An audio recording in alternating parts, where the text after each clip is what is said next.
और जिन लोगों की भूल है कि इसमें कहा गया है कि जाति के एक्सक्लूजन और इंक्लूजन की बात की है कि भाई किस जाति को बाहर करा जाएगा, तो ये पार्लियामेंट की पावर है, ये सुप्रीम कोर्ट के पास ये पावर है ही नहीं है। इस जजमेंट में कहीं भी बात नहीं लिखी गई कि इसमें कोई जाति बाहर हो जाएगी या किस जाति को अंदर रखा जाएगा। आप ये बताना, जस्टिस बी आर गवई का जो लड़का है उसको एक सफाई कर्मचारी का बेटा उसको कैसे उसको कंपटीशन कर पाएगा उससे? देखो, सबसे पहले मैं इसका समर्थन करता हूँ पूर्ण रूप से, सब कैटेगराइजेशन रिजर्वेशन में होना चाहिए, क्योंकि ये ऑलरेडी 4 राज्यों में था जिससे वहाँ पर उन जातियों का अपलिफ्टमेंट हुआ है। मैं आपको उदाहरण दे सकता हूँ।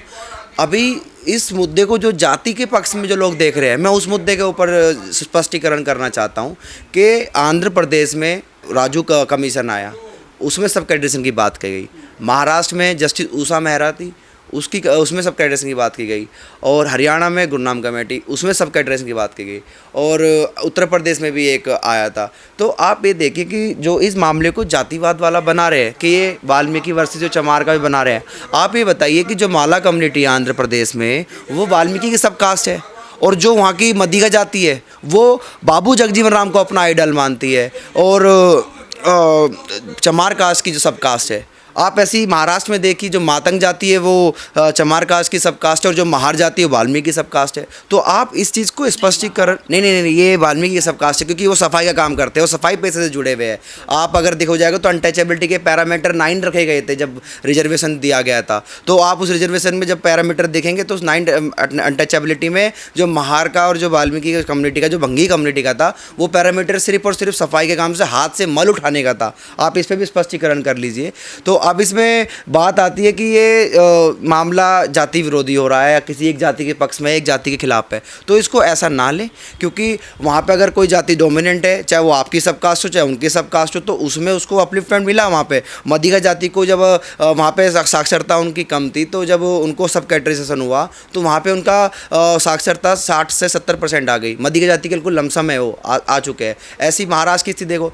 लेकिन अगर मैं आप इसकी बात कर ही रहा हूँ कि आप कह रहे हैं कि ये जाति के पक्ष में जा रहा है, जाति के विरोध में जा रहा है, तो ऐसा ना करें, क्योंकि उपवर्गीकरण जो रिजर्वेशन का हुआ है, ये जाति जनगणना का आधार बनेगा, जाति जनगणना का आधार बनेगा, और उसमें एडुकेट रिप्रेजेंटेशन की बात की जाएगी जो आर्टिकल 16(4) कहता है। और जिन लोगों की भूल है कि इसमें कहा गया है कि जाति के एक्सक्लूजन और इंक्लूजन की बात की है कि भाई किस जाति को बाहर करा जाएगा, तो ये पार्लियामेंट की पावर है, ये सुप्रीम कोर्ट के पास ये पावर है ही नहीं है। इस जजमेंट में कहीं भी बात नहीं लिखी गई कि इसमें कोई जाति बाहर हो जाएगी या किस जाति को अंदर रखा जाएगा। ये आर्टिकल 342 का सब क्लोज सेकंड में आपको पढ़ के बता देता हूँ। पार्लियामेंट में बाय लॉ इंक्लूड और exclude from the list of schedule caste specify the notification issue under clause first any caste race and tribe, और इसमें clause not be verified in subsequent notification. तो मैं आपको ये बताना चाहता हूँ कि जो इसमें जो लोगों का भ्रम पैदा करा जा रहा है कि ये एक्सक्लूड कर देंगे, इंक्लूड कर देंगे जातियों को, तो ये भ्रम ना फैलाया जाए। इससे किसी भी जाति का पक्ष का नुकसान नहीं होगा, बल्कि जो वंचितों में वंचित है उनका फ़ायदा होगा। आप ये बताइए कि इस नारे को हम कहाँ से ठीक मानते हैं कि जिसकी जितनी जनसंख्या भारी उसकी इतनी हिस्सेदारी। तो आप ये बताइए कि हरियाणा में एक कम्युनिटी है, उसका सिर्फ उनकी जनसंख्या सिर्फ 250 है। आप उस 250 जनसंख्या वाले को कैसे रिप्रेजेंटेशन देंगे? आप ये बताइए। अब कोई इलीट एससी है मेरे सामने, तो उसको सफाई कर्मचारी का बेटा उसके साथ कैसे कंपटीशन करेगा? आप ये बताना, जस्टिस बी आर गवई का जो लड़का है उसको एक सफाई कर्मचारी का बेटा उसको कैसे उसको कंपटीशन कर पाएगा उससे? तो हम ये कब तक ये इस बात को रखेंगे कि ये जाति के पक्ष में है? ये जाति के पक्ष में नहीं है, ये बात की जा रही है सिर्फ और सिर्फ वंचितों में, जो वंचितों को न्याय मिलेगा। और आप जब आंकड़े की बात कर रहे थे, मैं आपको आंकड़े भी दिखा देता हूं अगर 1 मिनट का आपके पास समय हो। इसमें जब गुरनाम कमेटी के मैं आंकड़ा बता देता हूं, जो फर्स्ट ग्रेड की जॉब थी उसमें पहले बताता हूँ 36 जातियों में वाल्मीकि, धानुक और अदर थे, और जो चमार जाति के थे वो जिसमें 7 जाति थी उनके साथ।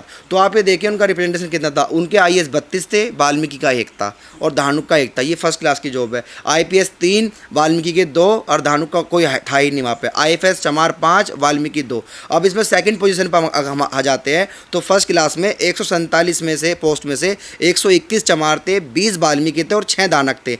जो वाल्मीकि वाला जो है उसमें 36 जातियाँ हैं। अब मैं गुरुनाम कमेटी के मैं आपको आंकड़े बता रहा हूँ। इसमें जो 7 जातियाँ थी जो चमार के साथ थी, उसमें कुछ उनकी सब कास्ट थी। आप सेकंड क्लास में देखना 399 जॉब्स में 368 चमार थे, 18 वाल्मीकि थे, 13 धानुक थे। अब इसमें टोटल मैं आंकड़े बता देता हूँ कि 18,454 पोस्ट में 16,608 चमार थे, 1107 इसमें वाल्मीकि थे, 554 इसमें धानक थे। तो आप एक बताओ कि हमारे संविधान की जो प्रीएम्बल इंडियन कॉन्स्टिट्यूशन है वो कहती है इक्वल अपॉर्चुनिटी टू ऑल।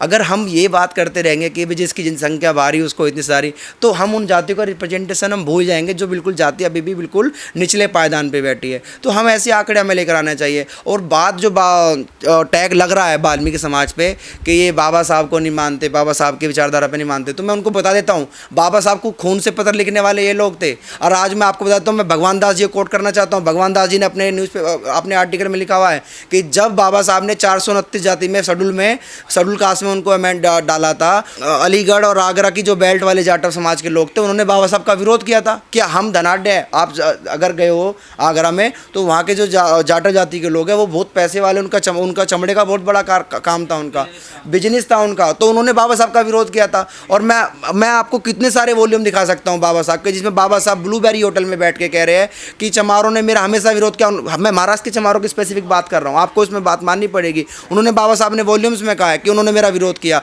और मैं आपको एक बता देता हूँ कि जो राजवीर नामक एक जो चमार एकता मंच के है, आपने तालकोटरा स्टेडियम में प्रोग्राम देखा होगा, वहाँ पे खुले तौर पर उन्होंने बाबा साहब का अपमान किया है। उन्होंने एक किताब निकाली है बाबा साहब की, आधुनिक मनु अम्बेडकर।